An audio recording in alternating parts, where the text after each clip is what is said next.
Nisa, nisa, nisa. Nisa, nisa, nisa.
सुहावनी शाम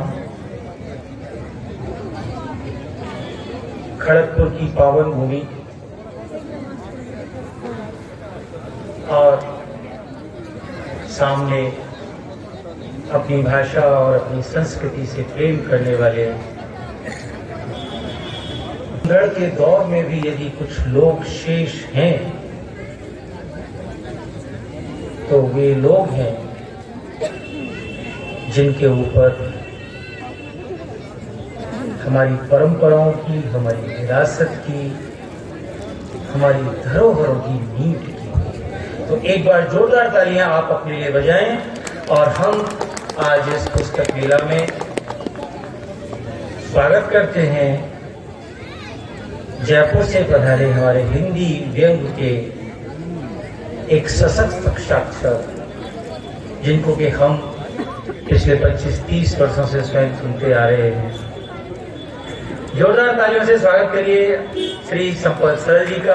अनुरोध है कि पांडे जी उनको मंच पर लेके आए।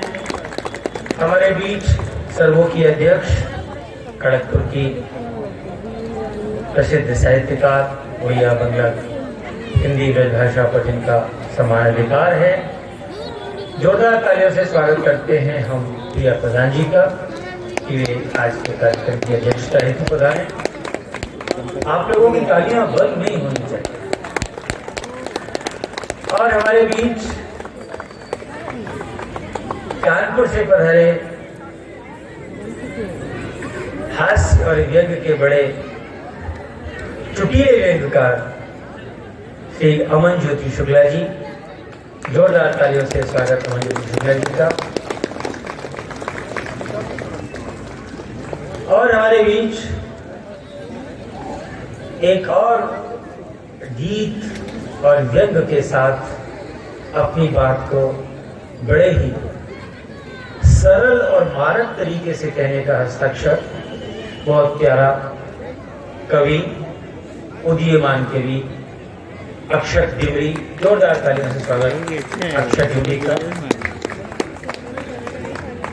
मैं जानता हूं कि ये खड़गपुर की पावन भूमि है, बड़ी उर्वरा भूमि है। यहाँ घर घर में कवि, साहित्यकार, व्यंग्यकार हैं। तो मैं आप सबकी अनुमति से आज के इस कार्यक्रम का प्रारंभ करना चाहता हूं। हमारे बीच मंच पर विराजमान आज के इस कार्यक्रम की मानद अध्यक्ष श्रीमती प्रिया प्रधान जी, आपकी अनुमति, और हमारे आज के मुख्य अतिथि श्री संपत सरल जी। तो मैं मां सरस्वती की वंदना इन शब्दों में करते हुए कि सरस्वती मया दृष्टा वीणा पुस्तक धारिणी हंस वाहिनी समायुक्ता विद्या प्रदान करो मैं। मां बागेश्वरी की इस अभ्यर्थना के साथ मैं खड़गपुर वही मेला के अध्यक्ष, समिति के अध्यक्ष, संपादक देवाशीष चौधरी जी, जिनको कि हम सभी स्नेह से मुनमुंदा कहते हैं, मैं अनुरोध करूंगा मुनमुंदा से कि वे मंच पर आएं और हमारे आज के कार्यक्रम के अध्यक्ष प्रिया प्रधान जी, मुख्य अतिथि श्री संपत सरल जी और आमंत्रित कवियों का पुष्प से हम सब की ओर, हमारी ओर से हमारी भावनाओं का उद्बोधन करें। मैं तो ये समझता हूँ कवियों का बीच में जितना कम बोला जाए उतना ही अच्छा है, क्योंकि हम लोग तो यहाँ पर उपस्थित हुए हैं उनसे सुनने के लिए।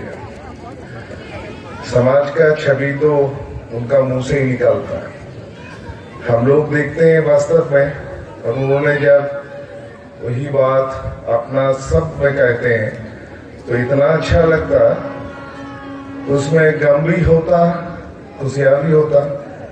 इसलिए मैं इन लोगों का ही सुनना चाहता हूँ और मैं गोईमेला कमेटी की ओर से मंच में जो कविगण है उनको स्वागत करता हूँ और मैं अपना विनम्र श्रद्धांजलि उनका अर्पण करता हूँ।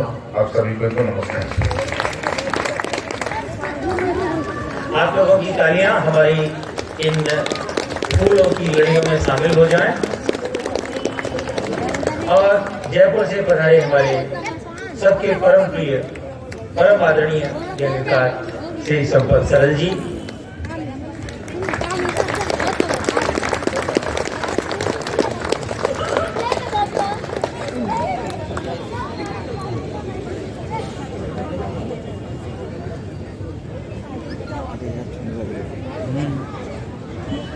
कानपुर से पधारे श्री अमन शुक्ला जी को मैं आमंत्रित करता हूं कि हमारे हितकारी विद्यालय के प्राचार्य जी श्री पांडे जी,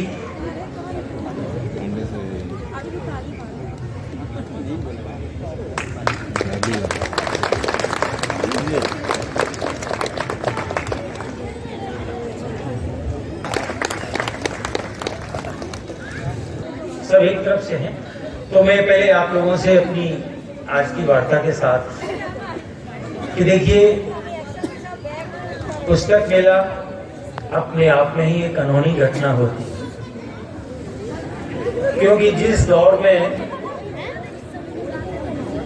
लोग अपने टीवी, अपने व्हाट्सएप, संजीदा कवि जिनकी भी अपनी रचनाओं का एक अलग माधुर्य है, एक अलग आनंद है, और जिनकी कहन इतनी प्यारी है कि कभी कभी हम उनसे कहते हैं कि आप तो कत्ल ऐसे करते हो जैसे कि किसी को आराम से जलेबी खिला रहे। तो वो कहते हैं कि कोई जलेबी खा के मर रहा हो तो जहर क्यों खराब कर। तो जोरदार तालियों से आमंत्रित किया जाता है हमारे बीच पधारे कानपुर से श्री अमन ज्योति शुक्ला जी को। आपकी जितनी तालियां बजेंगी उतनी ही अच्छी इनकी रचनाएं निकलेंगी। अब ये आपका कवि आपके सवाल है। यहाँ जो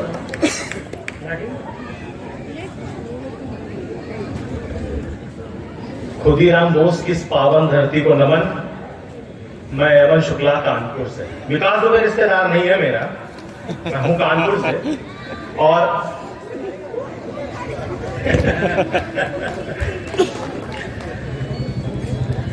कहते हैं वैसे तो मैं श्रृंगार का कवि हूं और भटकते भटकते हास्य में कूद गया।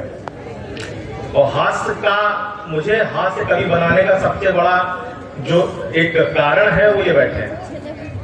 सीधे सीधे क्यों नहीं कहते हो? जब श्रृंगार में हार मिली तो हास्य में आ गया। सर श्रृंगार मेरा 11 दिसंबर 2020 को पूरा हो गया। मेरा श्रृंगार उधर बैठा कि आईना देखकर कहते हैं संवरने वाले, आज बेमौत मरेंगे मेरे मरने वाले। ये रशीद रामपुरी जी ने कहा है। और मेरा कहना है कि उन खुशनुमा हवाओं को जहर करके देखते हैं, चल तेरे दिल के गांव को अब शहर करके देखते हैं। वाह, बढ़िया, बहुत बढ़िया। किसी ने लिखा है कि टुकड़े पड़े थे राह में किसी हसीना की तस्वीर के, लगता है आज कोई दीवाना समझदार हो गया। क्या बात, बढ़िया। तो एक और पढ़ना चाहूंगा, एक शेर है मोहम्मद रफी सौदा का। श्रृंगार से बढ़ते बढ़ते हास्य की तरफ बढ़ेंगे तो आपको मजा ज्यादा आएगा। कि आदम का दिल जबकि अवासिर से मिल बना, अवासिर मतलब पंचतत्व मिल बना शरीरा, उर्दू में अवासिर बोलते हैं। कि आदम का दिल जबकि अवासिर से मिल बना, कुछ आग बच रही थी जब आशिक का दिल बना। बढ़िया, तो बढ़िया। अब होता क्या है कि हर महफिल की इब्तिदाई में नित ये काम करता हूँ कि उस महफिल का पहला शेर मैं माँ के नाम करता हूँ। कि अपने जख्मों से भी मेरा फजल मांग लेती है, फजल मांग लेती है।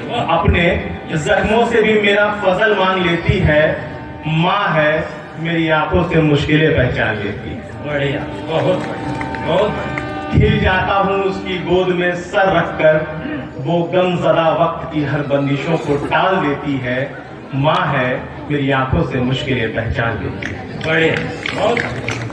और दूसरा ये है कि आज तू समुंदर और मैं सफीना हो जाऊं, आज तू समुंदर मैं सफीना हो जाऊं, माँ मैं तेरी गोद में सर रखूं और फना हो जाऊं। होता क्या है कि ये हर गली मोहल्ले में बड़ी अजीब सी स्थिति होती है जब एक ऐसे भैया होते हैं जिनकी शादी नहीं हो रही होती।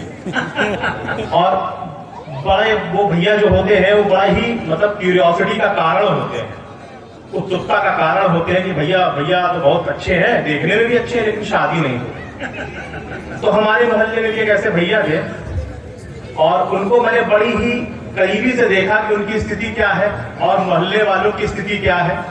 तो अब रीजन ये था कि मैं उनको जब बहुत करीब से देख रहा था तो उन पर कमेंट करने में हम भी बहुत आगे थे।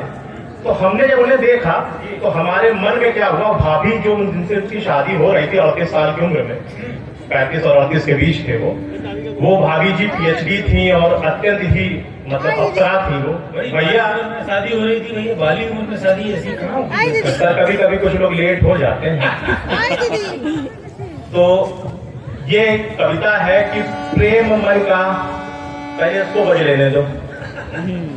प्रेम मन का बहुत जल्दी प्यार का स्वर दे गया, प्रेम मन का बहुत जल्दी प्यार का स्वर दे गया, राह का बेकार कंकड़ भी नगीना बन गया, देखते सब रह गए कौवा जलेबी दे गया। अब होता क्या है कि कभी कभी कर्म काम नहीं आता, भाग्य काम आता है। जैसे ये आ रहा है कि भाग्य की पुरजोर ताकत कर्म पर भारी पड़ी। भैया बड़े प्रयास में रहे, तो भाग्य की पुरजोर ताकत कर्म पर भारी पड़ी, एक अनाड़ी के सुखद सौभाग्य की सुलझी कड़ी, उम्र 35 की शादी के थे लाले पड़े, वो नए एहसास का रस स्वाद पूरा दे गया, देखते सब रह गए कौवा जलेबी दे गया। अब दिक्कत सबसे ज्यादा होती है मित्रों, मित्र बड़े परेशान रहते हैं क्योंकि हम उस एरा से आते हैं जिसमें अल्हड़ बीकानेरी कहते हैं कि मत पूछिए फुर्सत की घड़ियां हम कैसे गुजारा करते हैं, फोटो से छुआ के मूंगफली माशूक पे मारा करते हैं। तो दोस्त सबसे ज्यादा इस समय परेशान थे कि अरे भैया इसका तो भाग्य खुल गया, भाभी बहुत अच्छी मिल गई।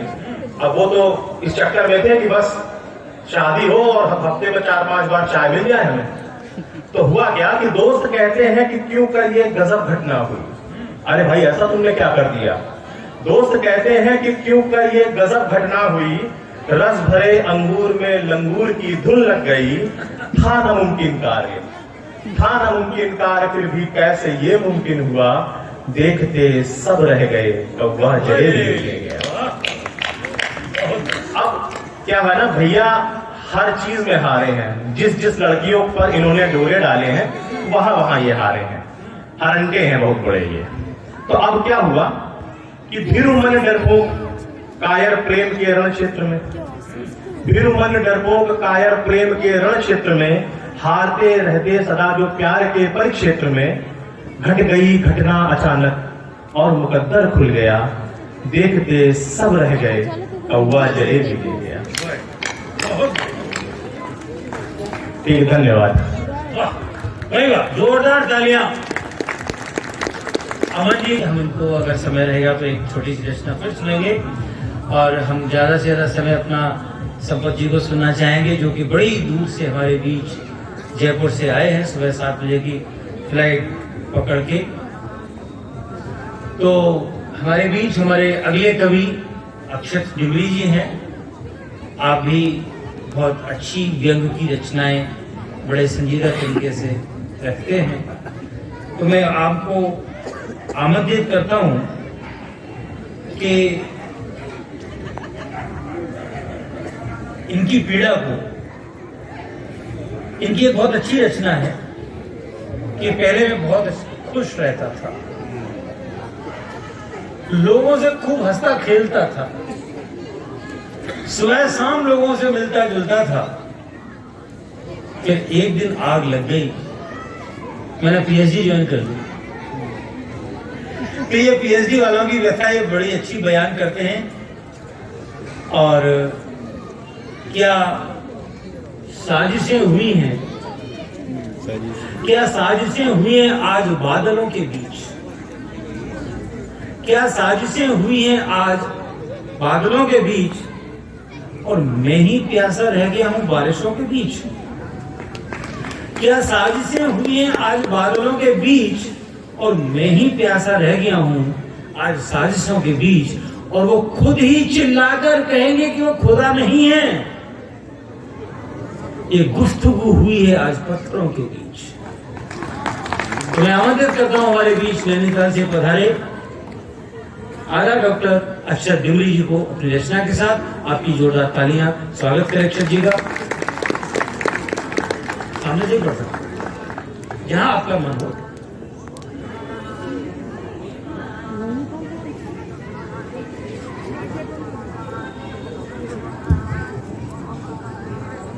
हेलो, बढ़िया। जय भक्ति विशाल, नमस्कार, प्रणाम, आदाब। मंच पर उपस्थित आदरणीय व्यंग्य के बड़े कवि आदरणीय संपत सरल जी की उपस्थिति को नमन करता हूं, और बोई मेरा समिति के तमाम आयोजकों जिन्होंने मुझे आमंत्रित किया, ये सौभाग्य दिया कि मैं आप सभी से रूबरू हो सकूं, आप सभी का धन्यवाद देता हूं। एक मतलब और एक शेर से अपनी बात शुरू करता हूं। सुने कि जुदा हुए हैं ये जिस्म जाना, मगर तू हमसे जुदा नहीं है। जुदा हुए हैं ये जिस्म जाना, मगर तू हमसे जुदा नहीं है। हवा ने कोशिश तमाम की पर चरागे उल्फत बुझा नहीं है। हवा ने कोशिश तमाम की पर चरागे उल्फत बुझा नहीं है। अब शेर सुने, और मैं सभी का ध्यान चाहूंगा। ये शेर तब पढ़ता हूँ जब दुनिया के तमाम टॉप कंपनीज के सीईओ भारतीय हो जाते हैं। सुने कि हम आसमां में गए अगर तो वहाँ सितारे नए जड़ेंगे। हम आसमां में गए अगर तो वहाँ सितारे नए जड़ेंगे। हयात वालों तुम्हें अभी तक हमारी हद का पता नहीं है। बहुत शुक्रिया सर। हयात वालों तुम्हें अभी तक हमारी हद का पता नहीं है। बहुत शुक्रिया। और एक मतलब एक शेर, उसके बाद एक गीत सुनाऊंगा, सुनिए कि ये वफा खुलूस की दास्तां का हर एक फसाना फजूल है। हिज्र कहते हैं सेपरेशन को, जुदाई को। सुनिए ये वफा खुलूस की दास्तां का हर एक फसाना फजूल है। बड़ी देर सोच के तय किया हमें हिज्र अपना कबूल है। बड़ी देर सोच के तय किया हमें हिज्र अपना कबूल है। और शेर सुने, एक 2021 जा चुका है, 2022 चल रहा है। शेर पढ़ता हूँ कि गए साल में भी न तू मिला, नए साल में भी न तू मिला। धन्यवाद सर। सुने कि गए साल में भी न तू मिला, नए साल में भी न तू मिला। गया साल भी तो फजूल था, नया साल भी ये फजूल है। गया साल भी तो फजूल था, नया साल भी ये फजूल है। बहुत शुक्रिया सर। एक मतलब दो शेर, उसके बाद एक गीत सुनाता हूँ, सुने कि बहुत शुक्रिया।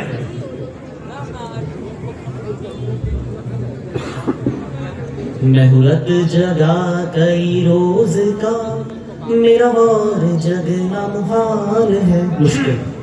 मेहुरत जगा कई रोज का, मेरा और जगना मुहाल है। मुझे ख्वाब झूठे दिखा कोई, मेरी जिंदगी का सवाल है। मुझे ख्वाब झूठे दिखा कोई, मेरी जिंदगी का सवाल है। एक शब्द है नक्शेपा। नक्शेपा कहते हैं फुटप्रिंट्स, अच्छा। शेर सुने कि तुझे भीगता हुआ देख कर किसी गैर के कहीं साथ में। आपके साथ भी हुआ होगा, सुनिए और सुनिए और साथ साथ महसूस कीजिए। सुनेंगे मैं हूँ बारिशों में जला यूं भी, मेरा नक्शेपा अभी लाल है। मैं हूँ बारिशों में जला यूं भी, मेरा नक्शेपा अभी लाल है। और शेर सुन, एक शब्द है चारागर। शेर सुनिए कि तुझे जख्म अपने दिखाए थे, तू भी जख्म दिल पे लगा गया। तुझे जख्म अपने दिखाए थे, तू भी जख्म दिल पे लगा गया।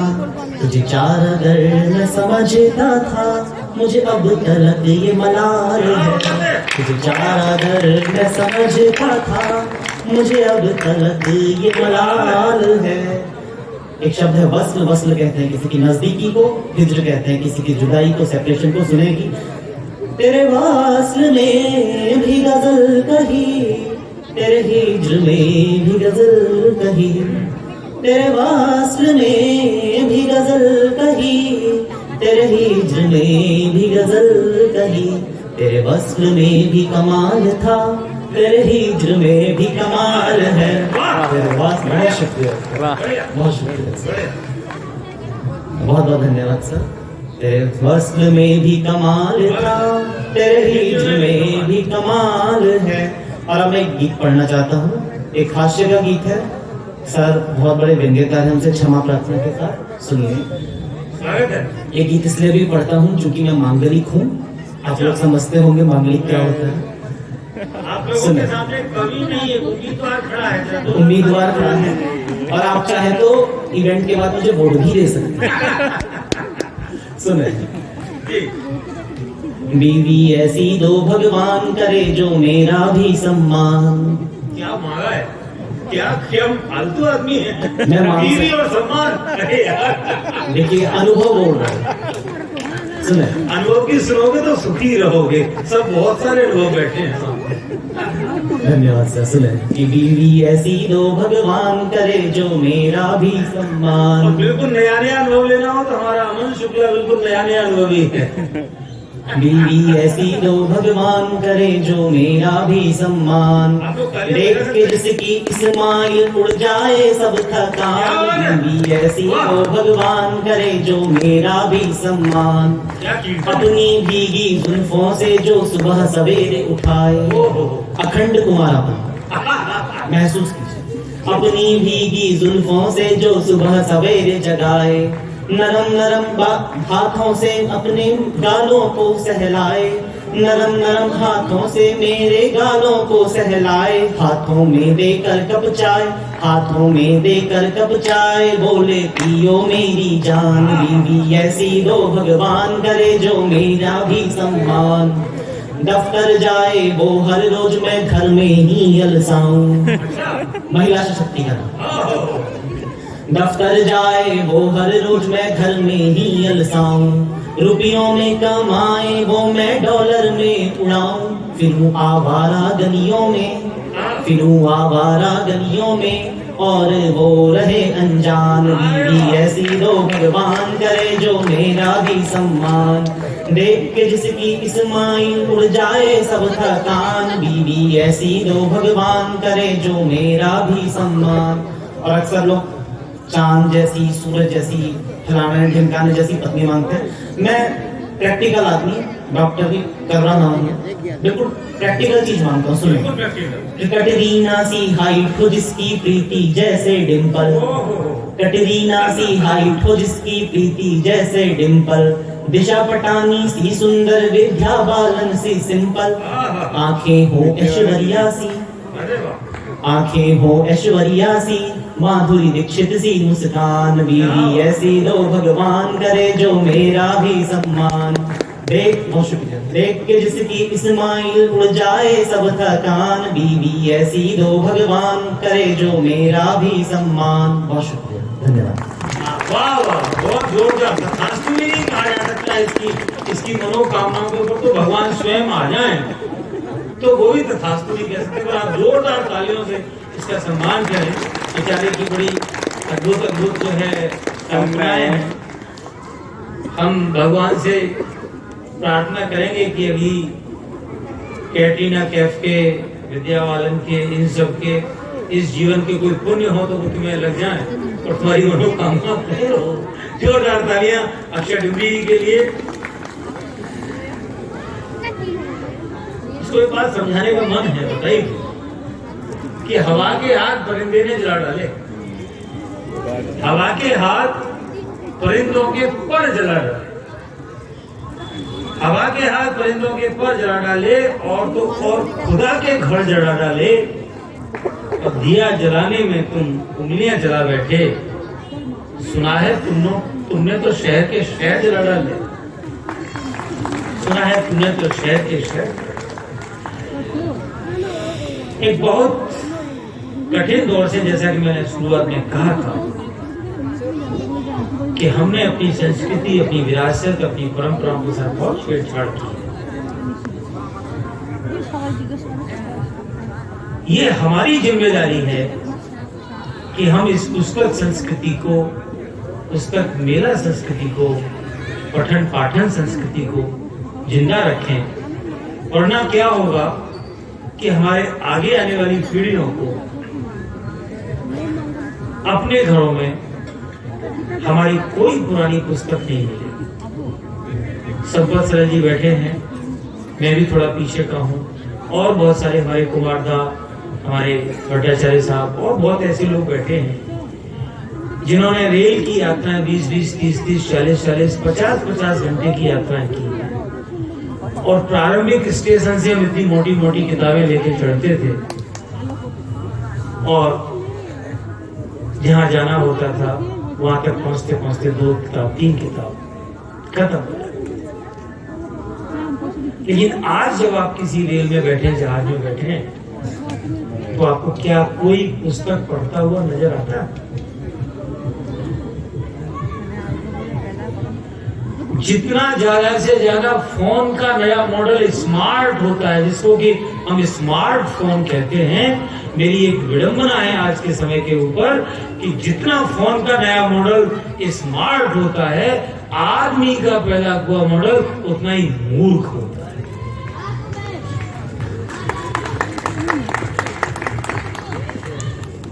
हवाओं से कह दो कि खुद को आजमा के देख लें। हवाओं से कह दो कि खुद को आजमा के देख लें। अरे दिए बुझाए तो एक जला के देख लें। तो ये जिम्मेदारी आपको इन आयोजनों से मिलती है कि ये संस्कृति का दौर, ये पढ़ने पढ़ाने का दौर, ये किताबों का दौर कहीं छूट न जाए, कहीं विलुप्त न हो जाए। जो पुराने लोग बैठे हैं अपने चेहरे पे मुस्कान ला सकते हैं कि आज भी किसी पुरानी किताब को पलटें जिसकी कि जिल्द बिल्कुल जर्जर हो गई हो और उसमें से कोई अगर पुराना सा कागज अचानक गिर जाता है तो सारा बुढ़ापा भूल के उस कागज को उठाने की जो बिलबिली होती है, जो बेचैनी होती है, वो आप लोग समझ सकते हैं कि पता नहीं किसका पत्र, किसकी चिट्ठी, किसका पर्चा वो लिखने का दौर था। तो मैं उस दौर में क्योंकि कुछ रहा हूं, कुछ पढ़ा है, कुछ देखा है, तो हमारे डॉक्टर मधुसूदन साहा जी की 4 लाइनों के साथ कि बीधड़ों में बेधड़क हरदम चला हूं, बीधड़ों में बेधड़क हरदम चला हूं, हर जगह फौलाद सा बनकर ढला हूं, बीधड़ों में बेधड़क हरदम चला हूं, हर जगह फौलाद सा बनकर ढला हूं, और नाग के फुफकार की आदत मुझे है, नाग के फुफकार की आदत मुझे है, पास बिगड़ों के मैं पला बढ़ा हूं, पास बिगड़ों के मैं पला बढ़ा। बिगर कहते हैं सांप का जो बिल होता है, तो सांप के बिल के पास जिसका पालन पोषण हुआ हो फिर उसको सांप के फुफकारों की आदत हो जाती है। तो जो पुराने दौर के लोग हैं, अपनी संस्कृति से चिपके हुए लोग हैं, वो ऐसे ही लोग हैं। और ये ताकत आती है हमारी किताबों से, हमारे पढ़े हुए से, हमारे अनुभव से जो हमें पुरानी पीढ़ी से मिलते हैं। तो हमारे बीच हमारे खड़गपुर शहर जी को अपनी रचनाओं के साथ और आज के अध्यक्षीय उद्बोधन के लिए जोरदार तालियां।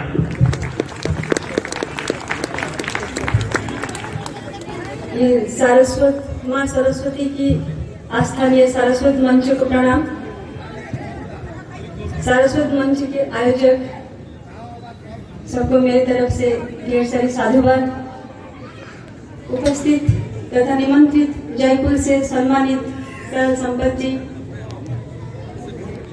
हास्य कवि के सम्राट, और अमन शुक्ला जी, अक्षर धिमरी जी, और आज की संयोजक तथा एक तरह कहा जाए तो अध्यक्ष भी कहा जा सकता है डॉक्टर राजीव रावत जी, सबको मेरी तरफ से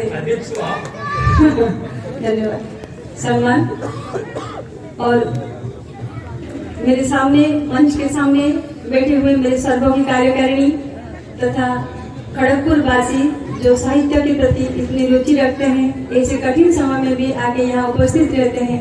आपके साहित्य के प्रति प्यार, साहित्य के प्रति ममता आपको आगे जरूर रखेगी, और इसके लिए मैं आपको पुनः विनम्र नमस्कार करती हूँ। आज मैं एक छोटी सी कविता यहाँ रखूंगी। आजादी का अमृत महोत्सव के इस समय में पहले मैं कविता के संदर्भ में 1-2 मिनट कुछ कहूंगी। जैसे कि मेरा बचपन नैनीताल गांव में गुजरा, नैनीताल में गांव में गुजरा, जहां मैं गांव की स्वच्छ सुंदर और पवित्र परिवेश में बड़ी थी। जैसे कि मेरे पापा ओयूएटी के डायरेक्टर थे और नाना जी भी एक्साइज कमिश्नर थे, लेकिन हमको शहर से ज्यादा गांव के लिए लगाव रहा, इसीलिए हमारी प्राइमरी एजुकेशन गांव से किया गया था। कालांतर में मुझे शहर में शादी और पढ़ाई के लिए आना हुआ, लेकिन हमारे दिल में गांव के प्रति ममता था, जो कि हमें घूम फिर कर कभी न कभी गांव की हमारी सुजन में गांव दिख जाता था, ग्रामीण परिवेश दिख जाता है जी। अभी हाल ही में हमने सर्वो टीम के तरफ से खड़गपुर वीएनआर गार्डन में एक आदर्श गांव की मॉडल तैयार किया, जिसको लेकर के खड़गपुर वासी में इतना लोकप्रिय होने लगा। मेरा यहाँ ये संदर्भ को कहने का मतलब है कि आज भी हर इंसान के अंदर गांव बसता है, यही सबसे बड़ी बात है। आपके अंदर ये जो भाव प्रवणता है, हर एक का अंदर भाव प्रवणता है, हर एक का अंदर प्यार है, हर एक का अंदर स्वच्छ वातावरण और सुंदर भारत के लिए स्वप्न है। लेकिन हम जब दहलीज क्रॉस करके, घर का दहलीज पार करके बाहर आते हैं, बाहर की ईर्ष्या, द्वेष, परस्त्री कातरता और उच्छृंखलता, ये सब में जो समाज की आयन व्यवस्था जिस तरह बना हुआ है, इसमें हम अपना जो वास्तविकता की मुखौटे में खुद को खो देते हैं। तो मेरा ये कहना है कि जो हमारे जो पूर्वजों, महात्मा गांधी से लेकर के सरदार वल्लभ भाई पटेल से लेकर के कितने महामनीषियों ने कितने संग्राम करके अपना धन जीवन यौवन को उछाल करके यहाँ हमें स्वर्णिम भारत को उपहार देकर गए थे। लेकिन आज भारत का अवस्था एक नग्न उच्छृंखल एक भारतीय संस्कृति में धीरे धीरे आगे बढ़ता जा रहा है। लेकिन हम भारतीय किसी से कम नहीं हैं। हमारी धमनी में सनातन धर्म की मूल संस्कृति की रक्त प्रवाहित होती रहती है। हमारे अंदर कौरव और पांडव है, तो हमारे अंदर घमंड भी है, हमारे अंदर स्वाभिमान भी है। हमारे अंदर का जो भाव प्रवणता, हमारे अंदर का जो प्यार, अगर हम इसको जागृत करें, एक साथ जागृत करें, जरूर हमारे बीच ये जो ईर्ष्या द्वेष का जो बारूद का गंध है, जरूर एक दिन हम उसे परिवर्तन कर सकते हैं फूल और चंदन की खुशबू में। ये विश्वास रखते हुए कवि, लेखक, लेखिका, यहाँ जितने कवि सम्राट बैठे हुए हैं, सब आपकी मानसिकता का ही ये करते हैं, प्रतिनिधित्व करते हैं। तो आपकी मानसिकता को लेते हुए एक छोटी सी कविता का शीर्षक युद्ध बनाम स्वाधीनता के 75 साल के बाद भारत भूखंड। बहुत बढ़िया। मुझे तो आश्चर्य होता है जब मैं मैडम प्रिया बलान जी को सुनता हूँ कि इतने सुसंस्कृत, इतने अच्छे संस्कृत निष्ठ शब्द। एक बार जोरदार तालियां मेरे मन के लिए बजा दीजिए कि मैं बहुत कम ऐसे वक्तव्य सुनता हूँ जहाँ इतने शुद्ध शब्दों का उच्चारण हो। बहुत बहुत धन्यवाद। लेकिन मैं आपको एक बीच में, क्योंकि पीछे हास्य कवि बैठे हुए हैं, इन्हीं की बात के साथ आप जब गांव की चर्चा कर रही थी कि गांव में प्राथमिक शिक्षा हुई, तो संपत सरल जी कहते हैं कि मेरी भी शिक्षा गांव में, प्राथमिक शिक्षा गांव में हुई, जहाँ पर कि शिक्षा की कोई प्राथमिकता नहीं थी। शिक्षा की नहीं, संस्कार की प्राथमिकता। जी स्वागत है। शिक्षा तो हर जगह एक ही होती है। अब मेरे हस्बैंड या मेरे सारे रिश्तेदार जो क्लास 1 से और अच्छे पोस्ट पर है, वो तो कहते हैं कि हम सब तो गांव से शिक्षा लेकर आए, आप बेटा को बड़े बड़े कॉन्वेंट में पढ़ाते हो, देखा जाए भविष्य क्या होता है। संस्कार आपका दिया हुआ है, जहाँ भी पढ़ेगा वो ये तो सही बात। आपकी ज्योति को ज्योतित रखेगा, जहाँ भी रहेगा रोशनी लुटाएगा, जहाँ भी रहेगा रोशनी लुटाएगा। दिए का कोई अपना मकान नहीं होता, जो आपने संस्कार दिए वो सब जगह लुटाएगा। धन्यवाद। कविता की शीर्षक युद्ध बनाम स्वाधीनता के 75 साल के बाद भारत भूखंड। स्वाधीनता का मतलब कहाँ रहा? स्वाधीनता का मतलब कहाँ रहा? बापू गुजर गए। स्वाधीनता का मतलब कहाँ रहा? बापू गुजर गए। राम और रहीम की कसमा-कसमें ईश्वर और अल्लाह बन गए। राम और रहीम की कसमा-कसमें ईश्वर और अल्लाह बन गए। मेरी माँ की शांत शुभ्र पवित्र आंचल में दिखने लगी हिंसता की लाल चिटें। मेरी माँ की शांत शुभ्र पवित्र आंचल में दिखने लगी हिंसता की लाल चिटें, और अपनों के खून से रंगीन हुए पूजा मंदिर की पावन चट्टान, अपनों के खून से रंगीन हुए माँ भारती की पावन चट्टान। सर्वग्रासी लेलिहान अपनों के द्वंद में सर्वग्रासी लेलिहान भाइयों के द्वंद्व में, सर्वग्रासी लेलिहान सांप्रदायिक द्वंद्व में खो गया ईश्वर और अल्लाह की आराधना, खोने लगा आशा और विश्वास की सुगंध, कपूर और चंदन, आशा और विश्वास की सुगंध, कपूर और चंदन। नील गगन में उड़ान भरने के लिए स्वप्न देखने वाली शांत कबूतरी में, नील गगन में उड़ान भरने के लिए स्वप्न देखने वाली शांत कबूतरी में गतिहीन हुई, जैसे एक सराहत विहंगिनी भूलुंठित हुई, जैसे एक सराहत विहंगिनी भूलुंठित हुई। मेरी प्रतिश्रुति आज दूसरित यहाँ धूप की धुआं से सृष्ट बारूद की गंध, शंख और घंटा लगने लगे जैसे आर्तनाद, शंख और घंटा के स्वर लगने लगे जैसे आर्तनाद। फिर क्यों है ये युद्ध, फिर क्यों है ये युद्ध, क्यों है ये झूठा अभिमान, पराजित और विजित की झूठा आस्फालन। एक छोटी सी रचना के लिए मैं आमंत्रित करना चाहूंगा अमन शुक्ला जी को कि वे अपनी बिना अमन जी, जोरदार तालियां अमन जी को। अब दूसरी कविता ये है कि हर गली मोहल्ले में एक अप्सरा होती है जिसके पीछे सारी लड़कों की कौम पीछे पड़ी है। तो क्या होता है कि हर कोई डोरे डालने का प्रयास करता है, कोई सफल नहीं होता। उस डोरे डालने में हम भी कभी थे। तो ये कविता लिखी कि गर उसे मेरे दिल का ख्याल हो जाए, तालियां बजती रहनी चाहिए। गर उसे मेरे दिल का ख्याल हो जाए, माँ कसम मोहल्ले में बवाल हो जाए। बच के रहना भाई जिस मोहल्ले से ये गुजरे। अभी तो इश्क की सुबुगाहट है, बहती मदमस्त हवाओं की आहट है, भनक हो जाए बापू को इसकी, घर में बवंडर उजाल हो जाए, मोहल्ले में बवाल। अब यारों के बीच अपना डेकोरम मेंटेन करना बहुत बड़ा काम होता है। तो यार जो मुझ पर पप्पियां कसते हैं, मेरे सिंगल होने पर हंसते हैं, हम तो बस यही देखने को तरसते हैं कि कभी यारों की भी लाल हो जाए, माँ कसम मोहल्ले में बवाल हो जाए। क्या शुभकामना है यारों के प्रति। अब अगर ऐसा हो जाता है तो थोड़ी हनक तो अपनी बढ़ ही जाएगी। और तब क्या होता है कि हनक हो जाए मेरी भी मोहल्ले में, हनक हो जाए मेरी भी मोहल्ले में, ना हो गिनती अब मेरी भी नल्ले में। क्या देखा उस हूर ने इस झल्ले में, लोगों के लिए ये अबूझ सवाल हो जाए, माँ कसम मोहल्ले में बवाल हो जाए। अब कहते हैं ना कि बंदर के हाथ में उस तरह, मैं अपने आप को बंदर नहीं कह रहा हूँ, अगर बंदर के हाथ में उस तरह दे दें तो उसको पता नहीं क्या करना है। तो यूं तो बउआ थे हम इश्क में, इसके फायदे इसके रिस्क में, डर एक ही था इसके ट्विस्ट में कि कहीं मेरे दिल का न मुर्गा हलाल हो जाए, माँ कसम मोहल्ले में बवाल हो जाए।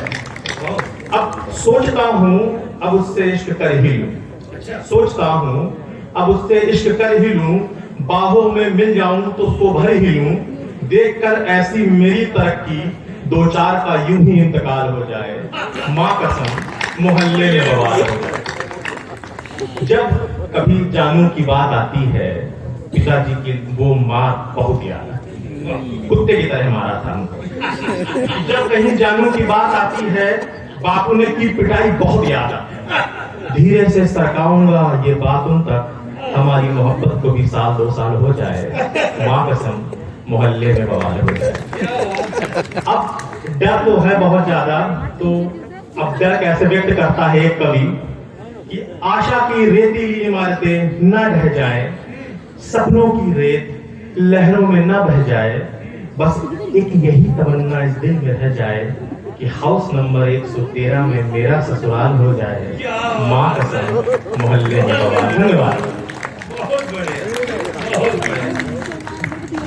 बहुत बढ़िया भैया।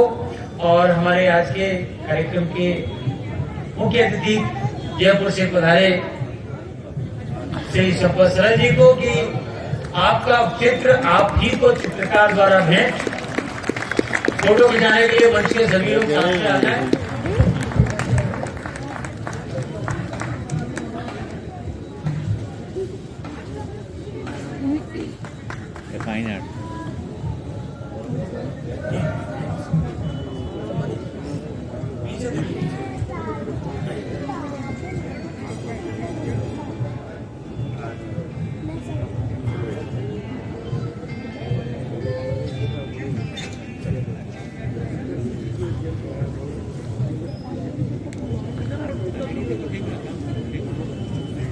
मैं आदरणीय श्री संपत सरल जी, मैं अभी चर्चा कर रहा था कि आज के दौर में जिसके पास संपत्ति होती है वो सरल नहीं रहते। आपका तो नाम ही खुद संपत सरल है। तो जोरदार तालियों से स्वागत करें संपत सरल जी का। जयपुर से पधारे हमारे बीच। आप लोगों ने YouTube पर और बहुत से कवि सम्मेलनों में उनको सुना होगा। हास्य और व्यंग की इतनी बारीक मार मारते हैं कि आदमी बस तिल मिला के रह जाता है, न रो पाता है न हंस पाता है। लेकिन आज के समाज की, आज के दौर की जो विडंबनाएं हैं उन पर कितनी पैनी नजर संपत जी की होती है। जोरदार तालियों से स्वागत आदरणीय संपत सर जी का। तालियां। आप सब लोगों का अभिवादन। खड़गपुर के इस विशाल पुस्तक मेले में आप लोगों ने मुझे सुनने के लिए आमंत्रित किया। मैं आपका आभारी हूँ। स्वागत है। कोरोना का समय है, परिस्थितियां थोड़ी विपरीत थी। लोग बार बार जिक्र कर रहे हैं कि सुनने वालों की संख्या कम है। मैं आशावादी हूँ, अगर लाखों की भीड़ का कवि सम्मेलन होता तो भी अच्छा सुनने वाले इतने ही होते हैं।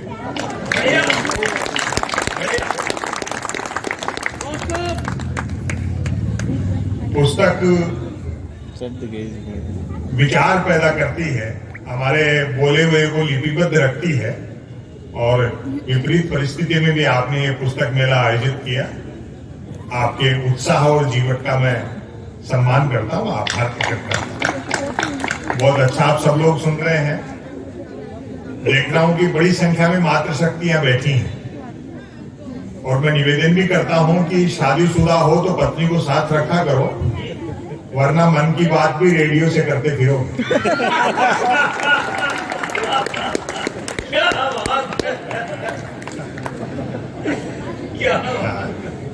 कोरोना का समय है, खूब तालियां बजाओ, खूब हंसो। हंसने से इम्यूनिटी पावर बढ़ता है और तालियां बजाने से वायरस बढ़ता है। जैसा दौर है, हम हंसने के सहारे इस समय को काटेंगे। समय बड़ा कष्टपूर्ण है। कोरोना गाइडलाइन का पालन आप लोग कर ही रहे हैं, हम सब लोग बहुत अच्छा आप सुन रहे हैं। बहुत थोड़ा मुझे आप लोगों के बीच बोलना है क्योंकि समय की अपनी सीमाएं हैं। हालांकि हम हिंदुस्तानी लोग आध पौन घंटे तो रॉन्ग नंबर पर ही बात कर लेते हैं और वो भी आध पौन घंटे बाद सामने वाला ही बताता है कि भाई साहब रॉन्ग नंबर लग गया लेकिन कोशिश करेंगे कुछ अच्छा सुनाए आप लोगों को। अभी प्यार मोहब्बत की बातें कर रहे थे। एक जमाना ऐसा था जब मैं भी प्यार प्रेम की कविताएं लिखता था, जब तक अक्ल दाढ़ नहीं निकली थी। उबासी के बहाने भी किसी लड़के के दांत दिख जाते तो मैं 5-7 गजलें लिख मारता था, भले वो उबासी मुझको देख करके ले रही होती थी। और एक निवेदन कर दूं, बड़ी संख्या में माताएं बहनें बैठी हैं। प्रकृति के, कुदरत के, सृष्टि के नियम बदल सकते हैं, औरत के प्रति पुरुष की मानसिकता नहीं बदल सकती। बात अच्छी लगे तो महिलाओं को ताली बजानी है, पुरुषों के तो खिलाफ बोल रहा हूं। प्रकृति के, कुदरत के, सृष्टि के नियम बदल सकते हैं, औरत के प्रति पुरुष की मानसिकता बदल ही नहीं सकती। मर्द की फितरत होती है, अर्थी के रास्ते में भी औरत मिल जाए तो 80 साल का मुर्दा भी वाइब्रेशन मोड पर आ जाता है। लेकिन इतना भी तय है कि शादी होते प्यार का बुखार उतर जाता है। शुक्ला जी भी इसीलिए बोल रहे हैं कि सैकड़ों लोगों के बीच में खड़े हैं, अकेले हिम्मत नहीं पड़ती। जैसे ही ब्याह की पुण्य दिखाई, प्यार का मलेरिया गायब। मेरे एक मित्र ने प्रेम विवाह किया। प्यार के दौरान जिस लड़की के साथ जो कंकर झील में फेंके थे, शादी के बाद दाल में निकल रहे। और ताली तो इस बात पर बजाओगे, जिस लड़की को लेकर भागा था अब उसको देखते ही भागता है।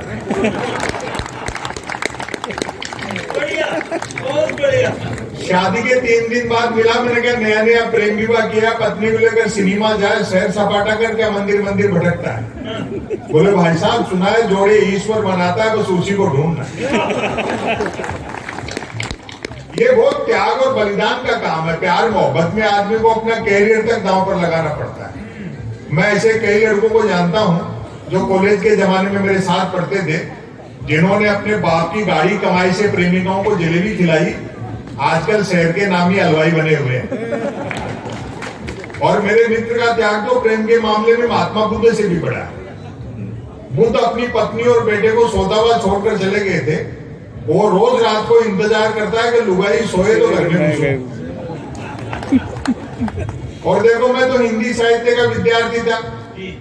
आपके यहाँ मैंने बांग्ला की कितने उत्कृष्ट कोटि का लिटरेचर यहाँ देखा है।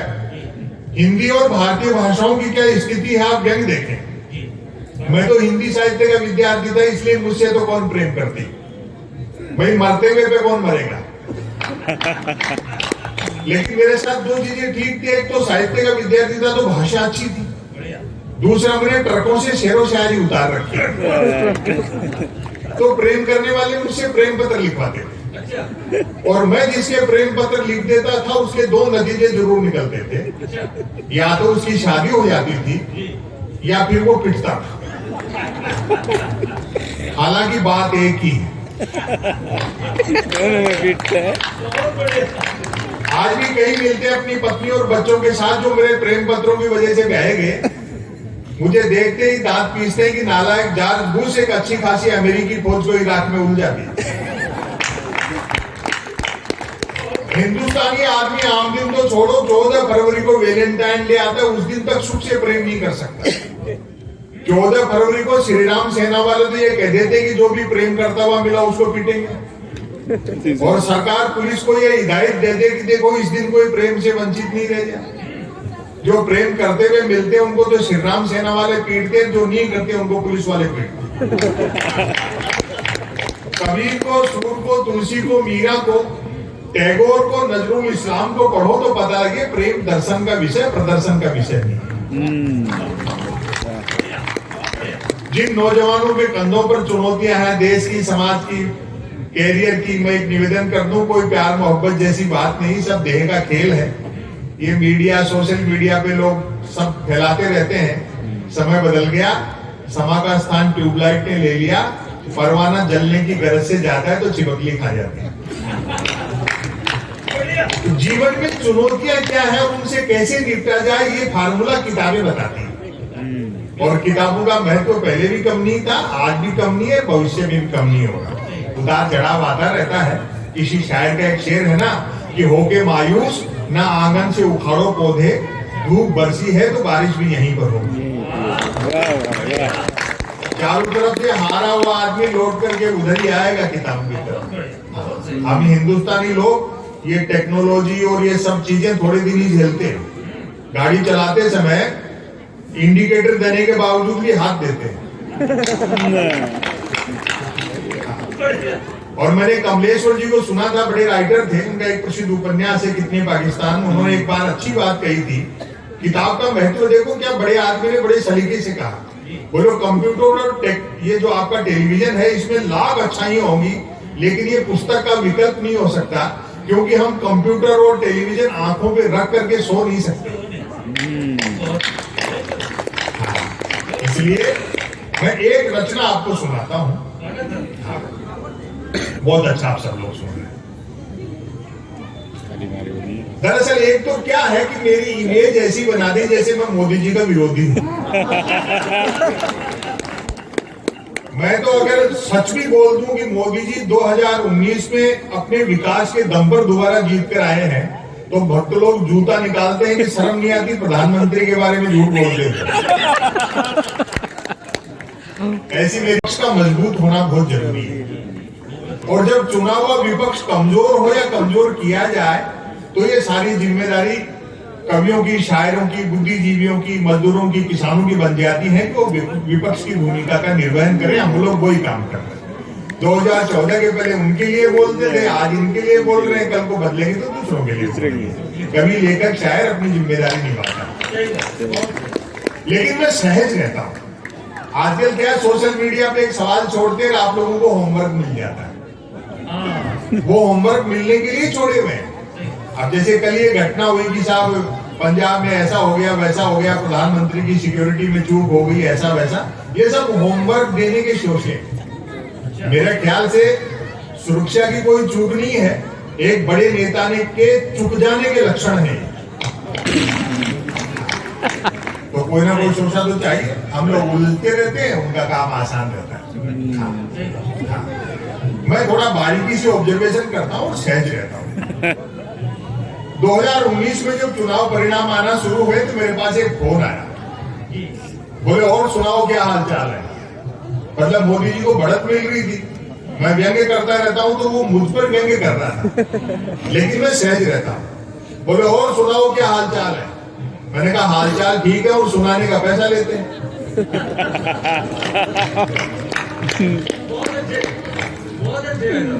फिर उसने मुझे फिर कुरेदा, क्योंकि उनकी पार्टी को बढ़त मिल रही थी।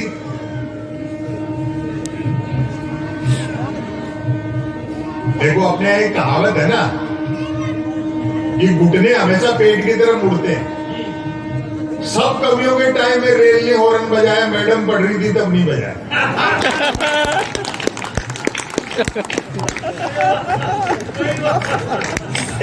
क्या नोटिस किया। उसने फिर मुझे कुरेदा, बोले फिर जीत रहे मोदी जी।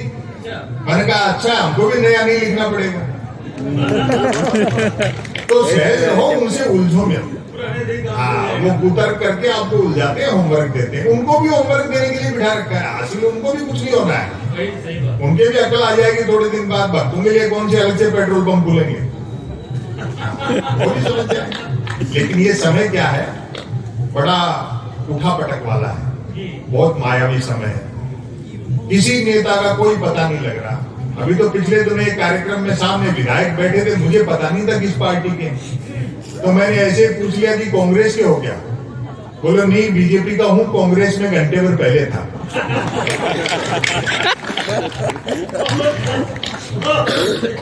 विश्व की सबसे बड़ा राजनीतिक दल, पॉलिटिकल पार्टी बताने वाली बीजेपी गैर भाजपाइयों को कैसे तोड़ फोड़ कर रही है, कांग्रेस के तो हाथ धो के पीछे पड़ी। कितना आत्मविश्वास गिरा उस राजनीतिक दल का।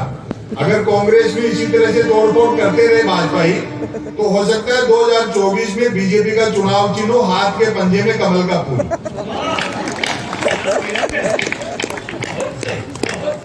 तो जीवन में सहज रहो, ऐसे होमवर्क देने वाले लोग मिलते रहते हैं।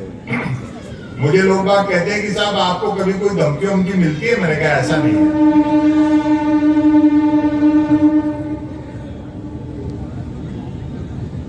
एक बच्चा भी खूब आराम से चिल्ला विल्ला करके मजे ले रहा है। बेटा खाते में 15 लाख हमारे भी नहीं आए, रो मत।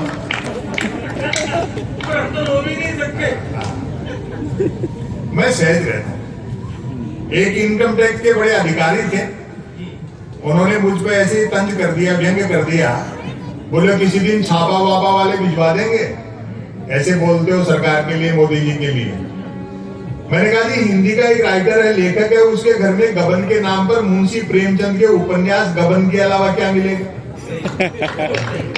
और व्यंग पर आपकी अब तालियां उठेगी। मैंने कहा फिर भी अगर दिल्ली के दबाव में जबरदस्ती फंसाने की कोशिश करोगे तो हम भी बीजेपी ज्वाइन कर लेंगे। गैर भाजपाई कितना भी भ्रष्ट और अपराधी हो, बीजेपी में आते ही उज्जवल हो जाता। शायद यही प्रधानमंत्री की उज्ज्वला योजना है।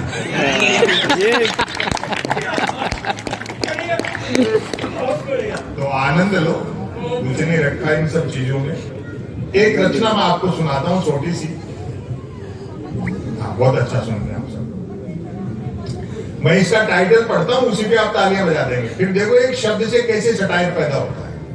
बाकी सब लोगों ने भी अच्छा सुना है, हम क्या थोड़ा प्रोफेशनल लोग हैं, तो हमें पता है कि किस गेंद को कैसे खेलना है। हाँ, ये भी धीरे धीरे सीख जाएंगे, हम भी इस दौर से गुजरे।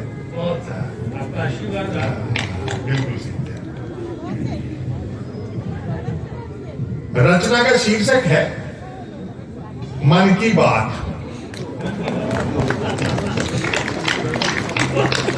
गंभीर रचनाएं मैं सुनाता नहीं हूं, लेकिन पुस्तक मेला है और यहाँ पाठक लोग बैठे हैं और बहुत अच्छा सुन रहे हैं, तो आप आनंद ले लें।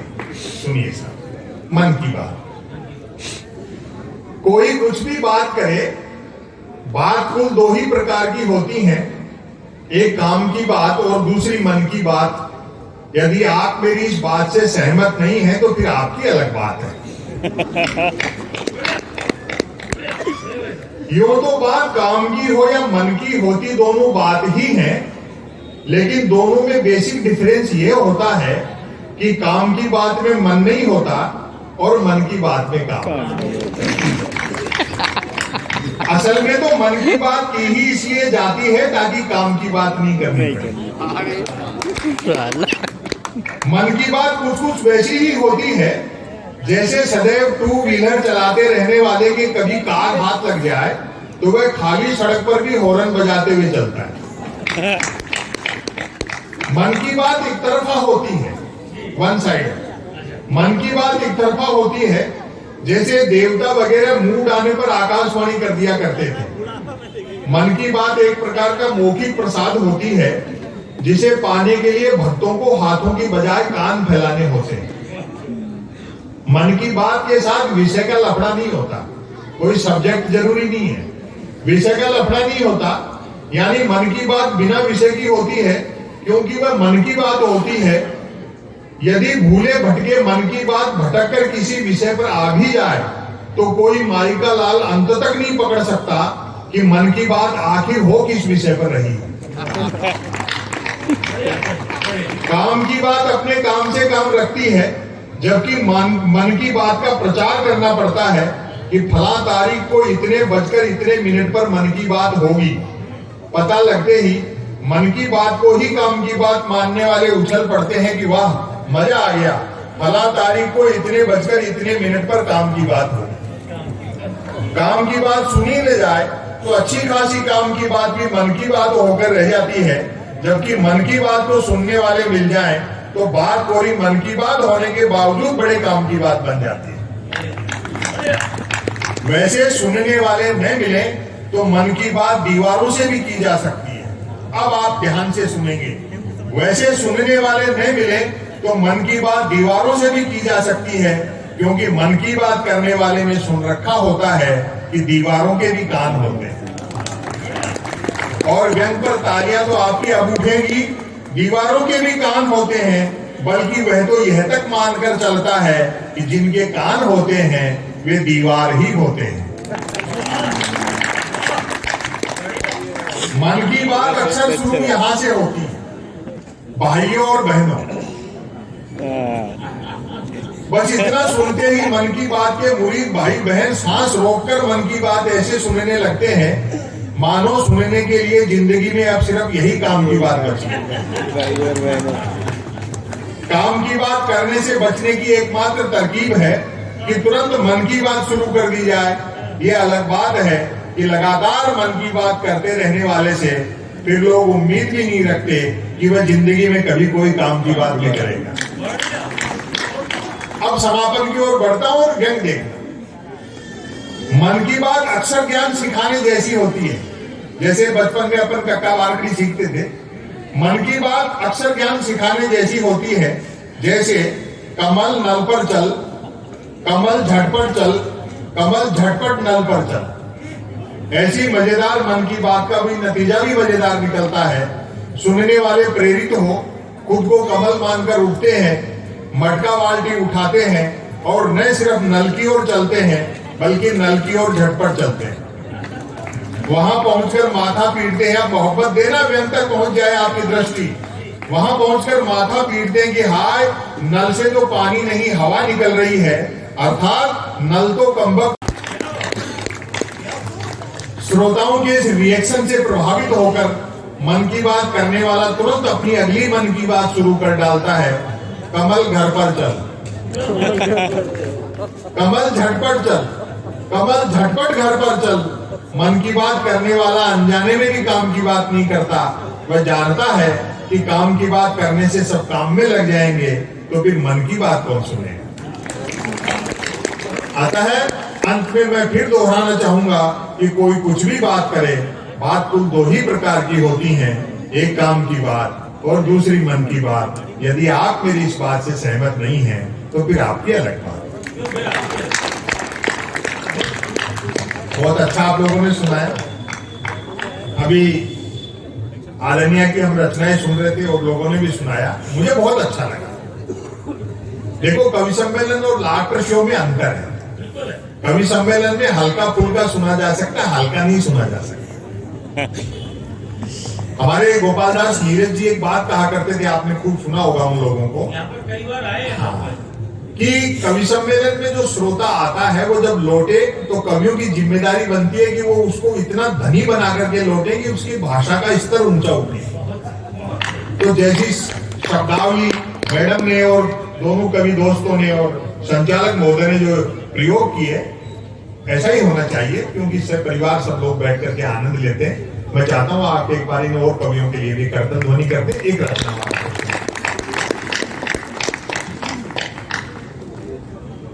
एक तो क्या है कि विपक्षियों ने प्रधानमंत्री को टारगेट करना शुरू कर दिया।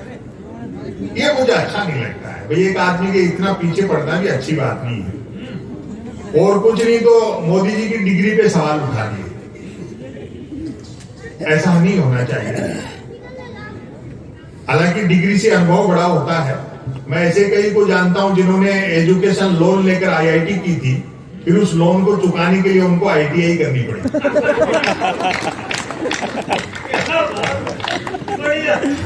हालांकि बाद में पार्टी के दो बड़े नेताओं ने प्रेस कॉन्फ्रेंस करके बाकायदा नरेंद्र मोदी जी की डिग्रियां दिखाई, तब जाकर विरोधियों के मुंह बंद हुए कि हमारे प्रधानमंत्री ने न सिर्फ एमए कर रखा बल्कि बीए भी कर रखा।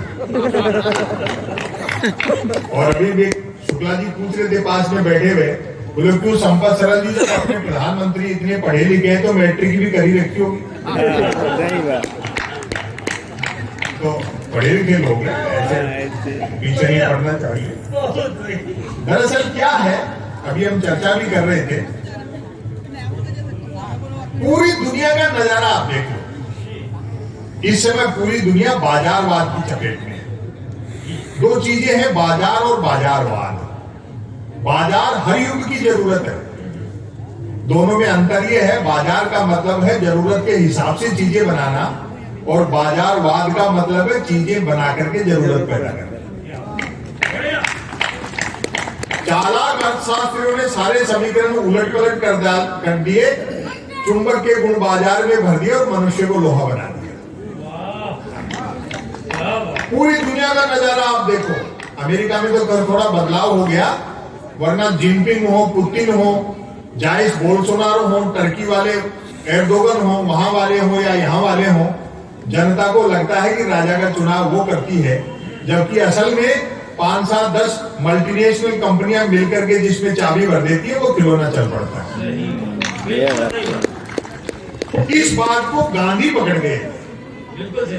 जिस दिन ये चीज पकड़ लोगे कि ये किनके बिठाए हुए लोग हैं, उस दिन आप लोगों की चीजें सारी समझ में आ जाएंगी और धीरे धीरे आना शुरू भी होगी। इंडिया को डिजिटल किया, इसका तो खैर लाभ हो ही रहा है, कुछ चीजें अच्छी भी हुई है, जो अच्छा है उसको अच्छा कहना चाहिए। करप्शन भी कम हुआ है, भ्रष्टाचार तो इतना कम हो गया कि अब रेट डबल हो गए, गारंटी आधी है। आदमी ने सिर्फ 1 करोड़ का लोन 59 मिनट में ले सकता है, बल्कि 59 करोड़ का लोन लेकर के 1 मिनट में भाग सकता है। और व्यापार करना इतना आसान हो गया, कोई भी आदमी किसी भी समय कोई भी व्यापार कर सकता है। बहुत ये काम इजी हो गए थोड़े से। अभी तो मैं पिछले साल दवा की दुकान पे गया, तबीयत खराब नहीं थी, दरअसल एक्सपायरी डेट की दवाइयों पे डिस्काउंट चल रहा था। वहां जाकर के देखा धनतेरस है, मुझे ध्यान नहीं था। दुकानदार मेरा मित्र था, उसका सेंस ऑफ ह्यूमर भी अच्छा था, तो उसने कहा बोले आज भी संपत सरल जी बीमार पड़ गए क्या? मेरे एकदम से दिमाग में आई, मैंने बात संभाली, मैंने कहा नहीं तबीयत खराब नहीं है, 2 कारण से आया हूं। एक तो आज धनतेरस है तो कुछ ना कुछ खरीदने का रिवाज है, और दूसरा पूरे बाजार में आज के दिन आप ही के यहाँ सबसे कम भीड़ थी। तो उसने भी मजाक कर दी, बोले यार ठीक कह रहे हो, दूसरों की बिक्री देख करके मैं भी सोच रहा था कि एक दिन के लिए दवा की दुकान के आगे थोड़े से बर्तन लगा लेते तो हम भी 2 पैसे ठीक से कमा लेते। वो 10 दुकान छोड़ करके सिंह साहब है मेडिकल वाले, वो तो दीपावली के दिन पटाखे बेचते हैं और गैंग पकड़ना। बोले सिंह साहब तो दीपावली में पटाखे बेचते हैं। मैंने कहा सिंह साहब के पास पटाखे बेचने का लाइसेंस है क्या? बोलो लाइसेंस ही पटाखे बेचने का है, बिना लाइसेंस के तो वो दवाइयां बेच रहे हैं। बहुत बढ़िया, बहुत सही। ये बड़ा मायावी समय है। भ्रष्टाचार का हाल ये है, आवेदन एक नहीं किया, परीक्षा में दूसरा बैठा, नौकरी मिली तीसरे को और करता रहा चौथा, इंटरव्यू 5 में नहीं दिया, वेतन 6वें को मिला, पेंशन 7वें की हुई, जबकि 7वें की डेथ तभी हो गई थी जब पहले ने अप्लाई किया। ऐसे दौर में तकनीक की मायावी, तकनीक अच्छी चीज है।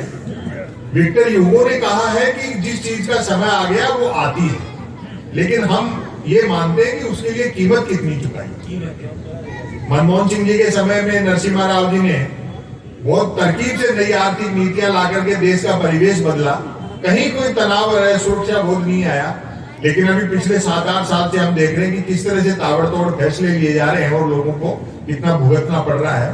सरकार का ये काम है, कोरोना के समय में जो हाथ पीठ पे होना चाहिए था वो जेब में है,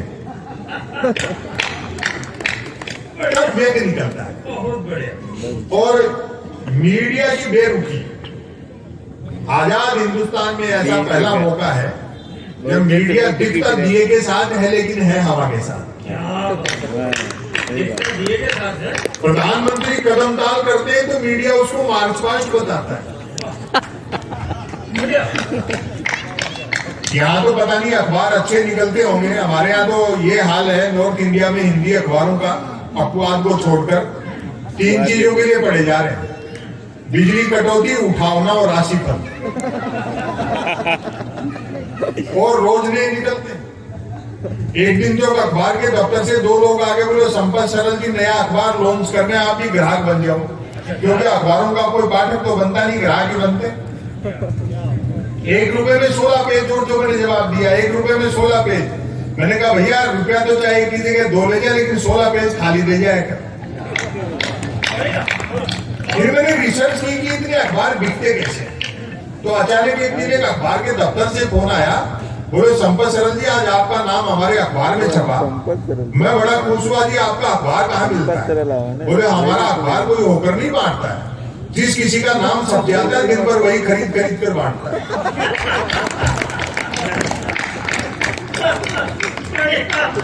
और वो न्यूज चैनलों का हाल देख रखा आपने टेलीविजन पे, वो प्राइम टाइम पे बहस देखते हो, जैसे किसी जमाने में अवध के नवाब मुर्गे लड़ाते थे। अमूमन 4 जन होते हैं वैसे आने वाले, एक मुद्दे का समर्थक, दूसरा मुद्दे का विरोधी, तीसरा बुद्धिजीवी दोनों को हड़काने वाला, और चौथा एंकर तीनों को भड़काने वाला। और तालियां आपके उठेगी, चौथा एंकर तीनों को भड़काने वाला। बहस होनी होती है गरीबी की रेखा पर और करते रहते रेखा की गरीबी। लेकिन समय सब हिसाब लेगा। आप इतिहास पढ़ लो, मुख्य धारा के मीडिया का आजादी के आंदोलन में भी कोई योगदान नहीं था, ये तब भी धंधा ही कर रहे थे। वो तो जो छोटे अखबार थे जो हाथों से निकाले जाते थे, साप्ताहिक, पाक्षिक, त्रैमासिक, वार्षिक, नियतकालीन, उन विचारों ने मेहनत कर करके और जो अखबार निकाले उससे लोक चेतना आती है, लोक शिक्षण होता है, लोगों तक चीजें पहुंचती है। इसलिए ना उम्मीद मत हो कि साहब ऐसा कर दिया तो वैसा हो जाएगा, धीरे धीरे इनके भी समझ में आ रही है। टेलीविजन की जो दशा है, मैंने तो 3 साल पहले कनेक्शन कटवा दिया और खबरों से इतना डरा हुआ हूं कि बंद टेलीविजन की स्क्रीन भी कपड़े से ढक के रखते हैं।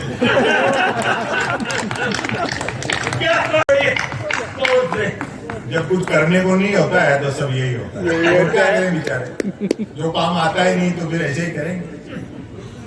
7-8 साल से कैसेट बज रही है, बस एक रचना मैं आपको सुना। 7-8 साल से कैसेट आप बराबर सुन लो। डीजल पेट्रोल हमारे हाथ में नहीं है, रुपया अंतरराष्ट्रीय कारणों से गिर गया, भ्रष्टाचार के लिए कांग्रेस जिम्मेदार है, बाकी सारी समस्याएं नेहरू छोड़ गए, फिर भी कोई दिक्कत हो तो पाकिस्तान चले जाओ।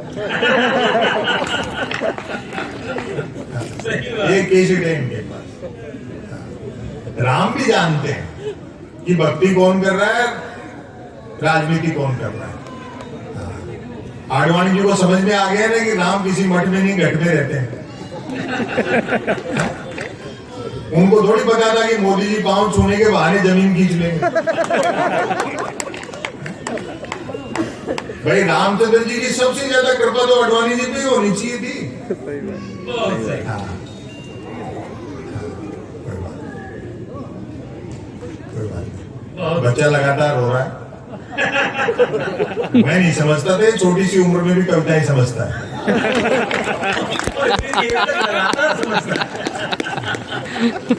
वही बच्चों से रोने गए। बच्चों के साथ यही समस्या है, पहले इनको बोलना सिखाओ और बाद में चुप रहना। एक रचना में सुना, लेकिन उसकी साहित्य की रुचि बड़ी अच्छी लग रही है। असल में यही समझ रहा है।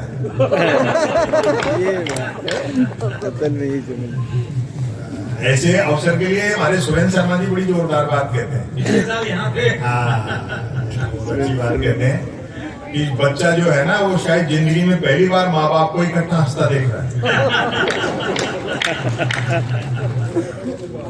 हम तकनीक के दौर में जी रहे हैं। टेक्नोलॉजी ने भौगोलिक सीमाएं नजदीक कर दी, लेकिन आदमी से आदमी को दूर कर दिया। और अब तो आदमी खुद से दूर होता जा रहा है। मीरा फाजली साहब के एक शेर है, उसको मैं अगर थोड़ा अलग पलट के कहूं तो कहना चाहूंगा कि धूप में निकलो, घटाओं में नहाकर देखो, जिंदगी क्या है मोबाइल हटाकर देखो।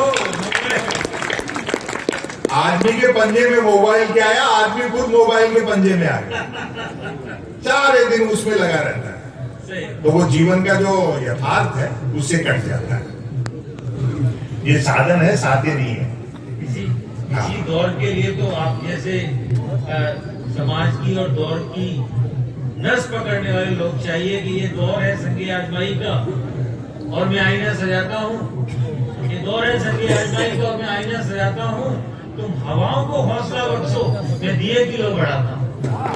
दिए किलो गलत है।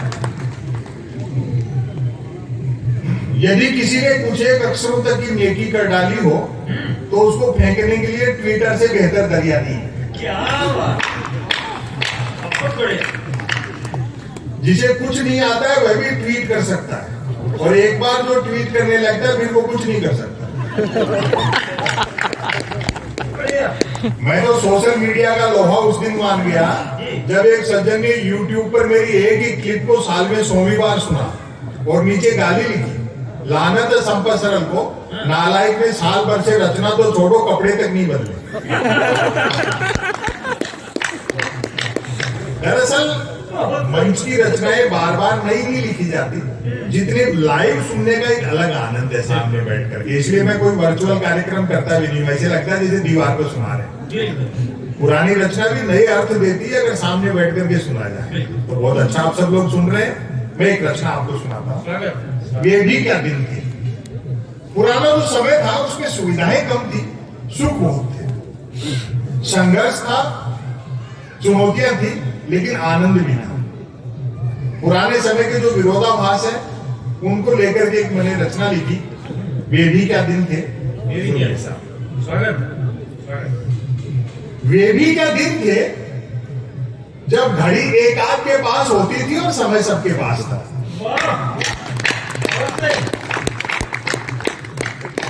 और अगली पंक्ति पर आपकी मोहब्बत चाहूंगा। वे भी क्या दिन थे जब घड़ी एक आध के पास होती थी और समय सबके पास था। आज की तरह नहीं था कि फेसबुक पर 5000 दोस्त हैं और परिवार में बोलचाल बंद है। हम कवि लोग ठीक है, आप 2 पैसे देते हो, हम कवियों को हमारे घर चलते हैं, बाल बच्चे पलते हैं, उनकी शिक्षा दीक्षा होती है। उसके बावजूद हम कवियों के लिए कवि सम्मेलन को धंधा नहीं, एक मिशन है। हम धारा के विपरीत बह रहे हैं इस ऐसे समय में। हमारी कोशिश रहती है internet, television, social media, media में उलझी पीढ़ी शब्दों से मोहब्बत करे, किताबों की तरफ लौटे, बुजुर्गों का सानिध्य हासिल करे। दोस्तों, एक निवेदन कर दूं, दुनिया की कितनी भी एडवांस टेक्नोलॉजी हो, उजाला बनाया जा सकता है, धूप नहीं बनाई जा सकती।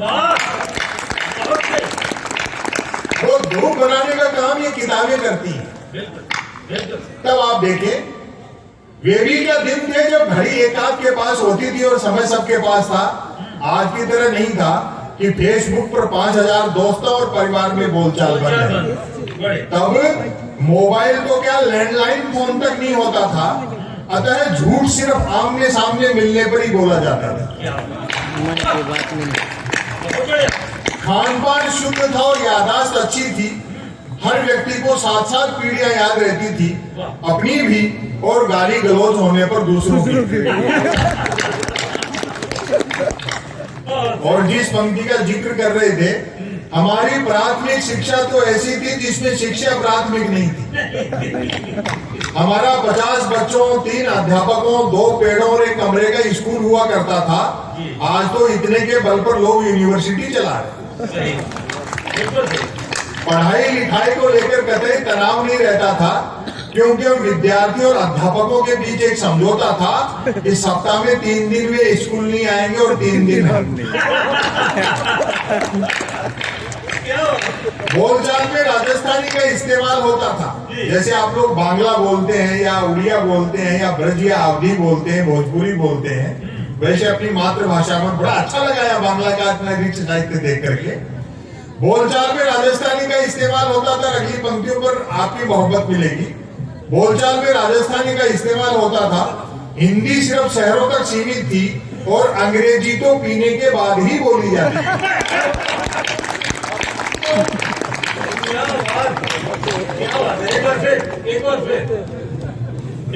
बोलचाल में राजस्थानी का इस्तेमाल होता था। हिंदी सिर्फ शहरों तक सीमित थी और अंग्रेजी तो पीने के बाद ही बोली जाती थी। कई प्रकार के खेल कूद थे। अब तो बच्चे गेम के नाम पर वीडियो गेम खेलते हैं। बच्चे भी क्या करें, खो खो, कुश्ती और कबड्डी तो संसद विधानसभाओं में चलेंगे। बाकी खेलों को क्रिकेट ने बाउंड्री लाइन से बाहर कर रखा है। जो चैनल देखो खोलो क्रिकेट। एक दिन तो टाइम पास के लिए मैं भी देख रहा था, तो कमेंटेटर ने बड़ी ऊंची फेंकी कि जब से धवन और कोहली ने मूछें रखी हैं, तब से धुआंधार परफॉर्म कर रहे हैं। मेरे उस दिन समझ में आया कि दुनिया में महिला क्रिकेट क्यों पिछड़ा हुआ है। अब अपना बचपन याद कर। हालांकि क्रिकेट तब भी खेला जाता था। बैट का मालिक बैटिंग करता था और बॉल का मालिक बॉलिंग। फील्डर भी 1-2 होते थे। बैट टच न होने पर फेंकी हुई गेंद फेंकने वाले को लानी पड़ती थी। एक ओवर कुल कितनी गेंदों का होगा, ये गेंद का मालिक तय करता। बल्लेबाज पहले गेंद पीटता था, फिर मूड के अनुसार भागकर या चलकर रन बनाता था, तत्पश्चात गेंद लाता था। अब आपकी तालियां उठेंगी। ऐसा भी होता रहता था कि बल्लेबाज की दिन भर गेंद लाने की इच्छा नहीं रहती थी और वह दिन भर रन ही बनाता रहता। हम आवारा पूंजीवाद के दौर में जी रहे हैं। आवारा पूंजीवाद जिसने मनुष्य के भीतर असुरक्षा बोध भर दिया। लाखों करोड़ों जमा है, उसके बावजूद तनाव रहता है, कल क्या होगा। बुजुर्ग लोग बैठे, पहले ऐसा नहीं था। 2 जोड़ी कपड़े होते थे, एक पहन लिया, दूसरा धो के सुखा दिया, और वो भी किसी घर में बड़े के फिट करवा लिए। आज वार्डरोब अलमारी कपड़ों से भरी रहती है और आदमी तय नहीं कर पाता घंटे भर तक कि इस पैंट के साथ कौन सा शर्ट मैच करे। ये इस आवारा पूंजीवाद की देन है, जिसमें निरर्थक चीजों से कितना हमने सब भर रखा है घर, जिसको फाल्स परचेजिंग बोलते हैं। Buy 2 get 1, get 3, cashback. ऐसा कोई बेवकूफ नहीं है जो कैशबैक देता। ऐसा कोई बेवकूफ नहीं है जो 2 चीजें खरीदने पर तीसरी फ्री देता हो। सही बात। हाँ, लोग भूखे उठते तो थे, किंतु भूखे सोते नहीं थे। महंगाई बिल्कुल नहीं थी। ईमान के अलावा सब कुछ सस्ता था, और सस्ताई का अंदाजा आप इसी से लगा लें कि फिल्मों में हीरोइनों को पैसा कम मिलता था तो भी कपड़े पूरे पहनते थे।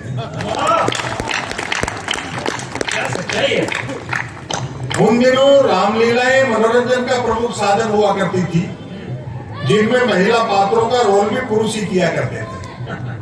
रामलीला वालों का गले मिलने और गले पड़ने का समय अलग अलग होता था।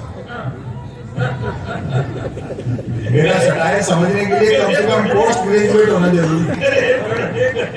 रामलीला वालों का गले मिलने और गले पड़ने का समय अलग अलग होता था। रामलीला मंडली गांव की धर्मशाला में ठहरती थी। हम बच्चे दिन में धर्मशाला में जाकर देखते थे कि गत रात ही एक दूसरे के जानी दुश्मन रहे बाली और सुग्रीव साथ साथ ताश पत्ती खेल रहे। शूर्पणखा मंथरा के लिए चाय बना रहा है और हर पुरुष की जो घर में औकात है शुक्ला जी नोट करें। चटाई पर बैठा रावण रात को आरती में आए पैसों का हिसाब मंदोदरी को दे रहा है।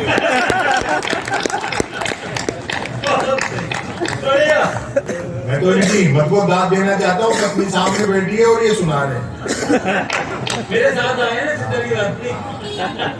ये देखो, वरना मोदी जी ने एक बार ही कहा था मेरा सीना 56 इंच का है। मैं कहा भैया शादी करके पत्नी को भूलने की सुविधा होती तो हमारा भी इतना ही होता।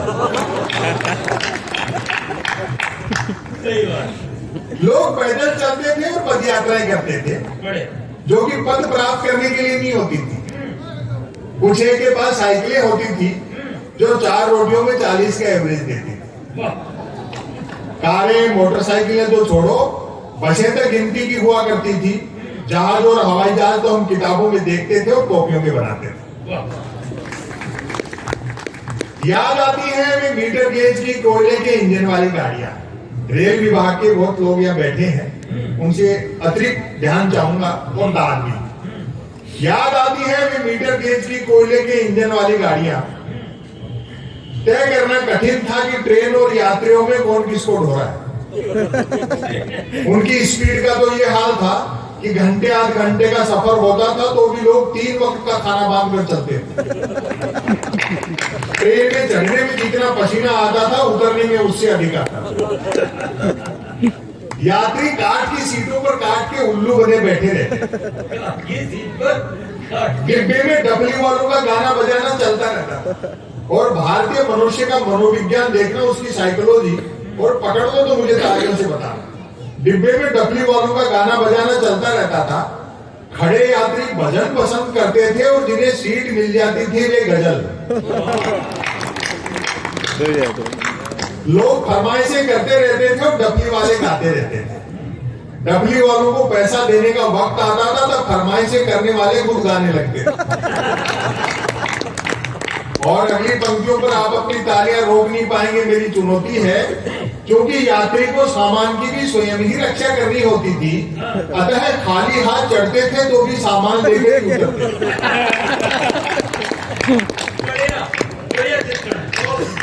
चिट्ठी पत्री का दौर था। SMS ईमेल वाले क्या जाने पत्र लेखन का स्वाद। और हमारे एक बड़े शायर है उदय प्रताप सिंह जी, जो समाजवादी पार्टी के सांसद भी रहे। उनका एक शेर है कि मोबाइलों के दौर के आशिक को क्या पता रखते थे कैसे खत में कलेजा निकाल कर। चिट्ठी पत्री का दौर था। SMS ईमेल वाले क्या जाने पत्र लेखन का स्वाद। पत्रों में व्याकरण अशुद्ध होते हुए भी आचरण अशुद्ध होता था। मैंने तो स्वयं कई बार अपने पिताजी को चरण स्पर्श की जगह आशीर्वाद लिखा। खत लिखता हूँ खून से शाही ने समझ रहा, अर्थात प्रेम पत्र लाल शाही से लिखकर अपने खून से लिखा बताने का रिवाज तब भी था। परिणाम भी वैसा ही निकलता था। जिन्होंने वैसे प्रेम पत्र लिख लिख कर कबूतर उड़ाए थे, आज बेचारे शादीशुदा और तोते उड़े हुए। शादी से याद आया, तब शादियों में व्यर्थ का धूम धड़ाका और दिखावा नहीं होता था। बस 2-4 बाराती बैंड पर बजती बीन की धुन पर नागिन डांस कर लेते थे, क्योंकि तब बीन बनाने के लिए रुमाल ही 2-4 बारातियों के पास होते थे। और मैं समापन की ओर बढ़ता हूँ। मार्मिक बंद देखे, वह टीवी नहीं रेडियो का युग था। टेलीविजन ने एक नुकसान ये भी किया कि जो सुनने वाली कलाएं थी उनको देखने वाली कलाएं बनाई। तो आदमी का ध्यान बढ़ जाता है और उस कला को हम आचरण में उतना नहीं उतार पाते जितना सुनने से उतारी जा सकती है। हालांकि प्रधानमंत्री नरेंद्र मोदी जी के मन की बात करने से रेडियो के तो अच्छे दिन आए। पहली बार जब मोदी जी ने रेडियो पे मन की बात की तो राष्ट्रपति ओबामा ने अमेरिका से बधाई दी कि मोदी जी आपको रेडियो पे देखा। वह टीवी नहीं रेडियो का युग था। व्यक्ति बंदूक भले बिना लाइसेंस के रख सकता था, किंतु रेडियो के लिए लाइसेंस अनिवार्य था। बिना लाइसेंस का रेडियो नहीं बजा सकते थे, जो पोस्ट ऑफिस में रिन्यू कराना पड़ता था। रेडियो के लिए लाइसेंस अनिवार्य था। याद आते हैं अमीन सयानी का बिना का गीत माला, जसदेव सिंह की हिंदी कमेंट्री, कृष्ण कुमार भार्गव, देवकी नंदन पांडे और रामानंद प्रसाद सिंह के समाचार। और अब आपकी तालियां उठेंगी। गर्दन झुकाकर बीबीसी तो ऐसे सुनते थे जैसे आज बीबी से सुनते। और मैं इस लेख का समापन कर रहा हूं। समापन पर तालियां बजा देना, वरना इसको फिर शुरू कर सकता हूं। सच है, ये पंक्तियां याद रखना, जीवन में बड़ी काम आएंगी। सच है, गन्ने का रस सूख जाए तो वह लाठी रह जाता है, तब हमारा जीवन कछुए की तरह था। आज हम खरगोश की तरह दौड़ रहे हैं, अर्थात भाग सब रहे हैं और पहुंच कोई नहीं रही।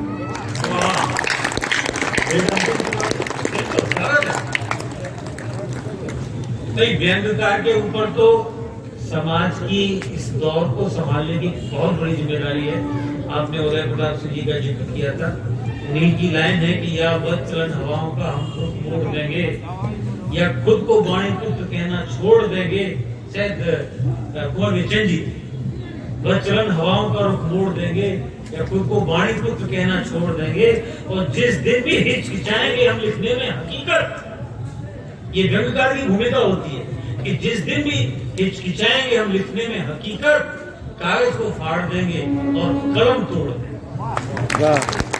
व्यंग्यकार की हिम्मत होती है कि वो समाज के राजनीति के दौर की सच्चाई सामने रख सके। क्यों? क्योंकि आजकल कविता कैसी हो गई हम सब जानते हैं कि रस्म दरबार की निभा आई, कविता रस्म दरबार की निभा आई, पूर्णिमा को अमावस बता आई। रस्म दरबार की निभा आई, पूर्णिमा को अमावस बता आई। स्वर्ण मुद्रा तो पा गई कविता, पर सर की ओढ़नी गमा आई।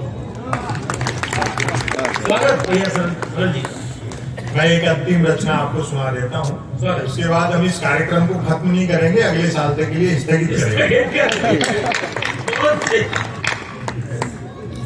बहुत अच्छा आप लोगों ने सुना। राजनीति और ये सब चलता रहता है। गांव की बात की, मैं भी गांव से हूं और अभी भी मैं देहाती जीवन जीता हूं। वही आदमी सुखी रहेगा भविष्य में जो विचारों से प्रगतिशील होगा और जीवन पारंपरिक जिएगा। अच्छा सूत्र। जिसके पास 3 चीजें होंगी, शिक्षा, समझ और हुनर, भविष्य उसका है। शिक्षा और समझ होगी, हुनर नहीं होगा तो जैसे कोरोना में तकलीफ पा रहे। समझ और हुनर होगा और शिक्षा नहीं होगी तो एक जगह जाकर के ठहर जाएंगे। और शिक्षा और हुनर होगा और समझ नहीं होगी तो जो कमाएंगे उसको उड़ा देंगे। तीनों चीजें जरूरी है।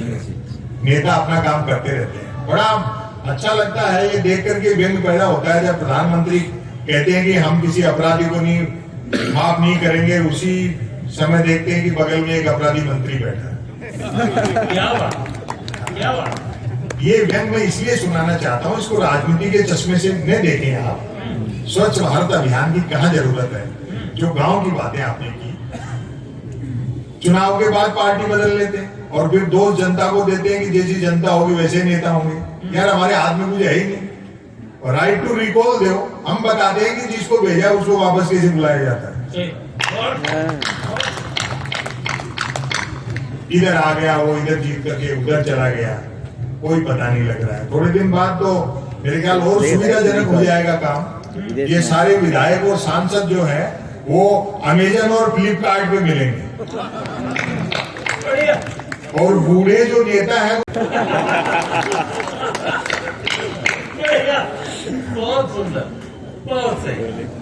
शहर में रह करके रूमानी चश्मे से गांव को देखना अलग बात है और गांव में जाकर के वहां का जीवन जीना अलग। हम बात कितनी भी कर ले, 3 दिन गांव में रह नहीं सकते जिसमें पैदा हुए। और अब गांव भी वैसे नहीं रहे।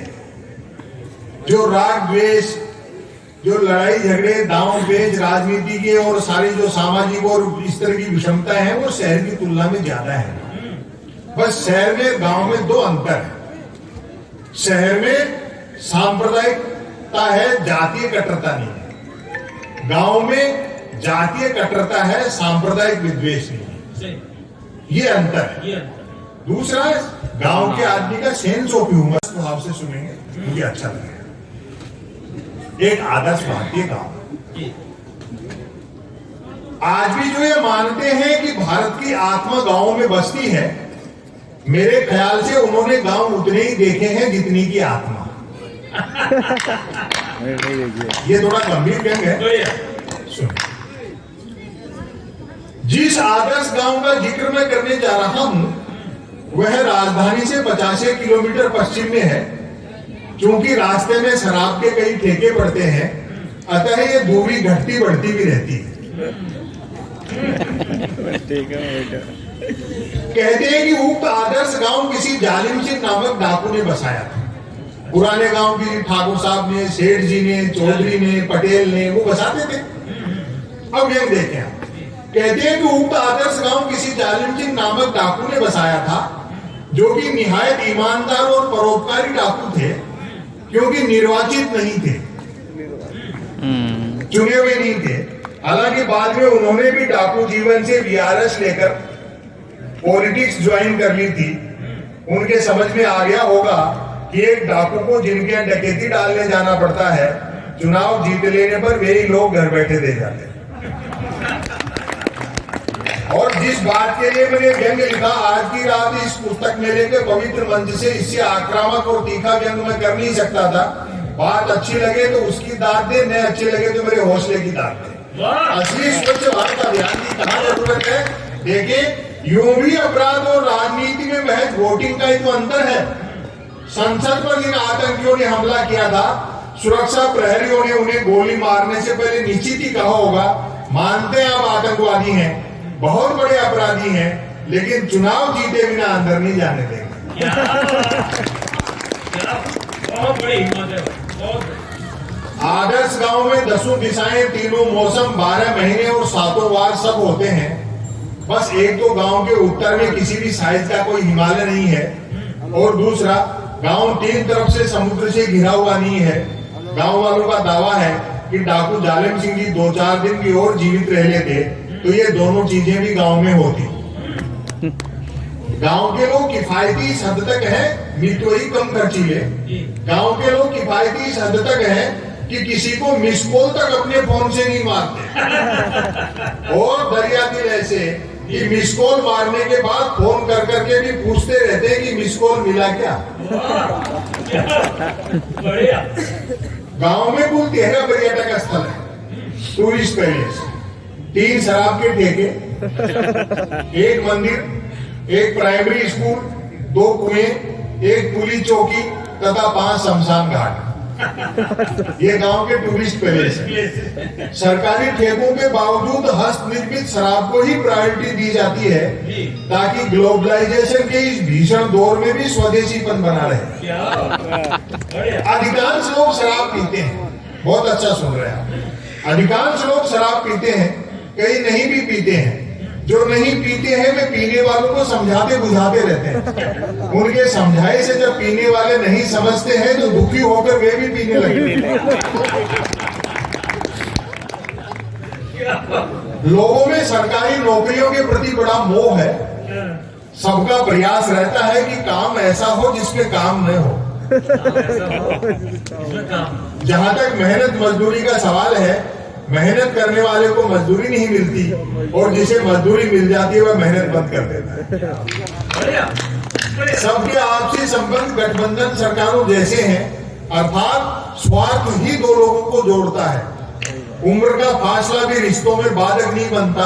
एक शब्द का देखो मैंने कैसे प्रयोग किया है, उम्र का फासला भी रिश्तों में बाधक नहीं बनता। दिन में जो बेटे का क्लास फेलो होता है, शाम को वही बाप का ग्लास फेलो होता है। गांव में जब से हैंडपंप लगे हैं, दोनों कुएं शर्त लगाकर कूदने के काम आ रहे हैं। स्कूल उतनी ही देर चलता है जितनी देर मिड डे मील चलता है। पुलिस चौकी को लेकर मतभेद है कि अपराध बढ़ने से चौकी खुली है या चौकी खुलने से अपराध बढ़ा है। और जो इस देश को 70 साल में दीमक की तरह खा गई उस समस्या पर एक व्यंग है, भरपूर आनंद ले। 5 शमशान घाटों से स्वतः सिद्ध है कि गांव में 5 जातियां रहती हैं। इस बात का पूरा ध्यान रखा जाता है कि मनुष्य के मरने के बाद भी उसकी जाति नहीं मर जाए। एक दफा कई जाति के लोगों ने अपना एक शव, मुर्दा डेड बॉडी, एक दफा कई जाति के लोगों ने अपना एक शव गफलत में खै जाति के शमशान में जला दिया। बात ऐसी बिगड़ी कि खै जाति वालों ने तुरंत अपना एक व्यक्ति मारा